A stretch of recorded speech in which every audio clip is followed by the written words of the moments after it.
Assalamualaikum warahmatullahi wabarakatuh. Di sini kami yang beranggotakan Ida Salmasya Fitri, Siti Musyarakah, Ayu Slamet Priyati, Ida Himatul Husnia, dan Rahayu Mulyaningsih akan menjelaskan mengenai konversi agama.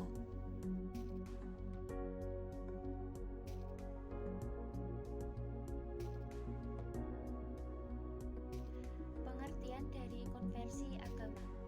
Konversi menurut etimologi berasal dari kata lain conversio yang berarti tobat, pindah, dan berubah. Selanjutnya, kata tersebut dipakai dalam kata Inggris yaitu conversion yang mengandung pengertian berubah dari suatu keadaan atau dari satu agama ke agama lain. Kesimpulannya bahwa konversi agama mengandung pengertian bertobat, berubah agama, berbalik pendirian terhadap ajaran agama atau masuk ke dalam agama lain. Pengertian konversi agama menurut terminologi yaitu adalah suatu tindakan di mana seseorang atau sekelompok orang masuk atau berpindah ke suatu sistem kepercayaan atau perilaku yang berlawanan dengan kepercayaan sebelumnya.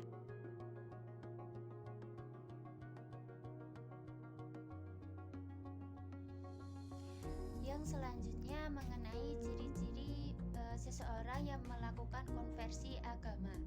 Konversi agama ini banyak menyangkut masalah kejiwaan dan pengaruh tempat lingkungan ia berada. Seseorang yang melakukan konversi agama memiliki ciri-ciri sebagai berikut. Yang pertama yaitu adanya perubahan arah pandangan dan keyakinan seseorang terhadap agama dan kepercayaan yang dianutnya.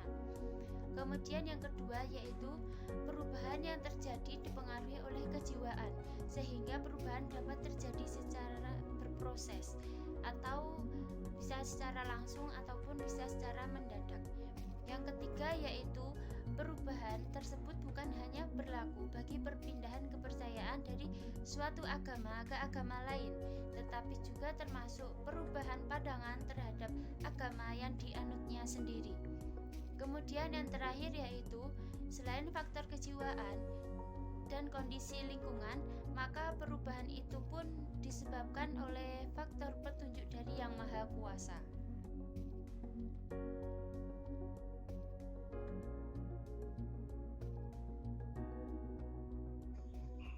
Proses terjadinya konversi agama.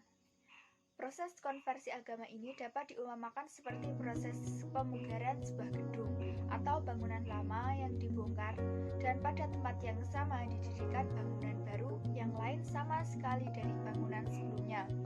Demikian pula seseorang atau sekelompok orang yang mengalami konversi agama. Segala bentuk kehidupan batinnya yang semula mempunyai pola tersendiri berdasarkan pandangan hidup yang dianutnya atau agama tersebut. Maka setelah terjadi konversi agama pada dirinya secara spontan pula lama ditinggalkan sama sekali. Segala bentuk perasaan batin terhadap kepercayaan lama seperti harapan, rasa bahagia, keselamatan, dan kemantapan berubah menjadi berlawanan arah.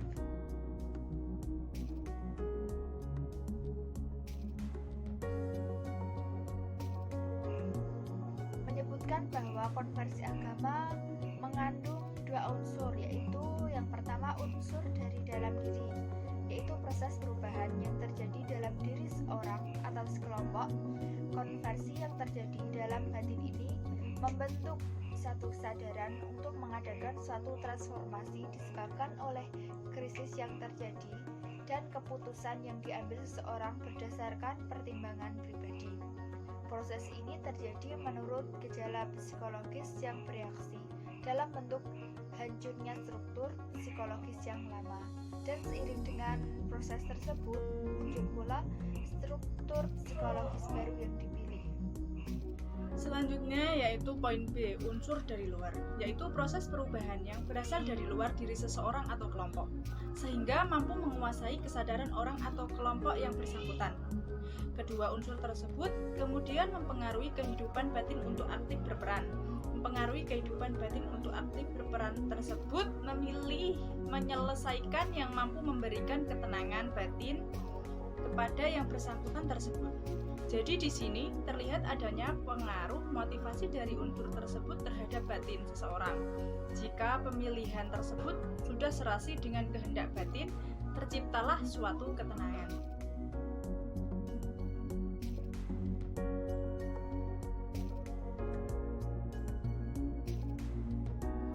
Selanjutnya, perubahan yang terjadi tetap pentahapan yang sama dalam bentuk kerangka proses secara umum. Masa konversi tahap ketiga ini terjadi setelah konflik batin mengalami keredaan, karena kemantapan batin telah terpenuhi berupa kemampuan menentukan keputusan untuk memilih yang dianggap serasi ataupun timbulnya rasa pasrah, atau di mana masa konversi itu sendiri telah masa goncang itu mencapai puncaknya, maka terjadilah peristiwa konversi itu sendiri. Seseorang tiba-tiba mendapat petunjuk Tuhan, mendapatkan kekuatan dan semangat.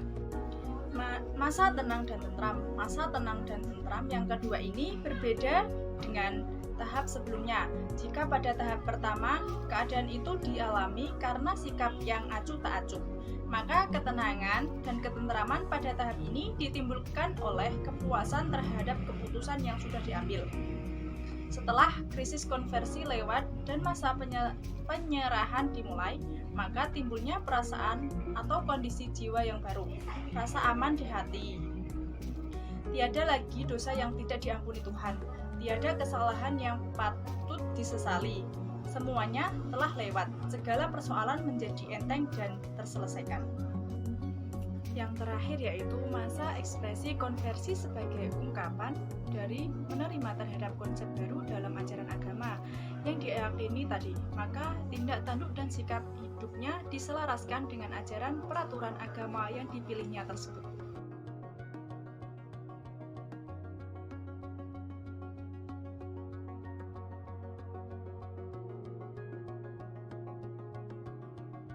Selanjutnya adalah faktor yang mempengaruhi terjadinya konversi agama.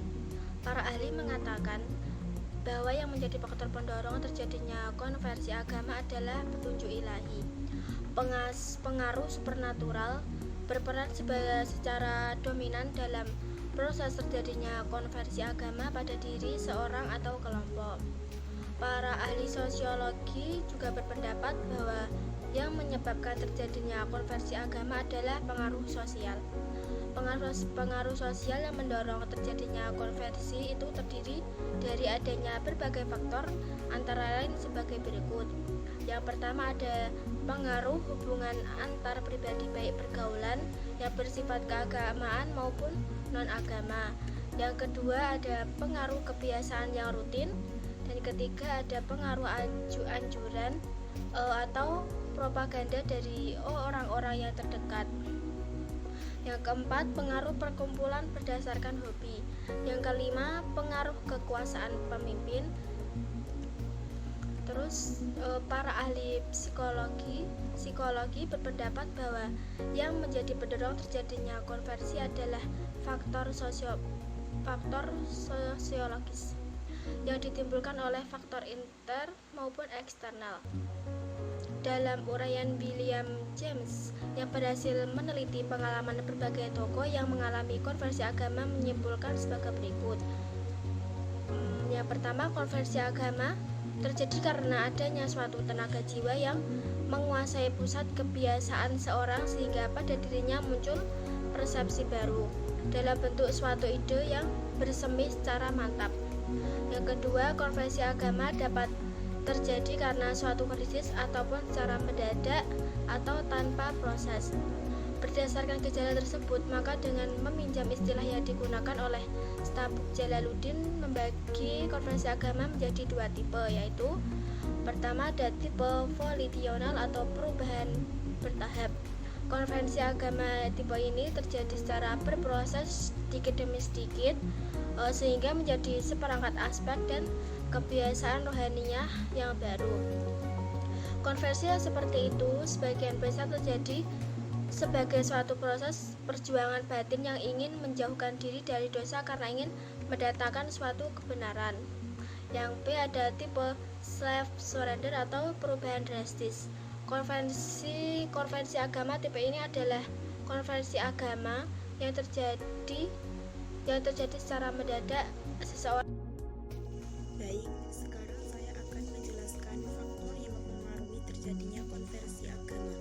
Masalah-masalah yang menyangkut terjadinya konversi agama tersebut berdasarkan tinjauan para psikologi adalah berupa pembebasan dari tekanan batin. Faktor yang melatar belakangi timbul dari diri atau internal dan dari lingkungan atau eksternal. Yang pertama adalah faktor internal yang ikut mempengaruhi terjadinya konversi agama tersebut ada dua, yaitu faktor kepribadian dan faktor pembawaan. Yang kedua adalah faktor eksternal yang ikut mempengaruhi terjadinya konversi agama. Ada faktor keluarga, faktor lingkungan tempat tinggal, faktor perubahan status, dan faktor kemiskinan. Para ahli ilmu pendidikan berpendapat bahwa konversi agama dipengaruhi oleh kondisi pendidikan, seperti halnya berdirinya sekolah-sekolah yang berwenang di bawah yayasan agama.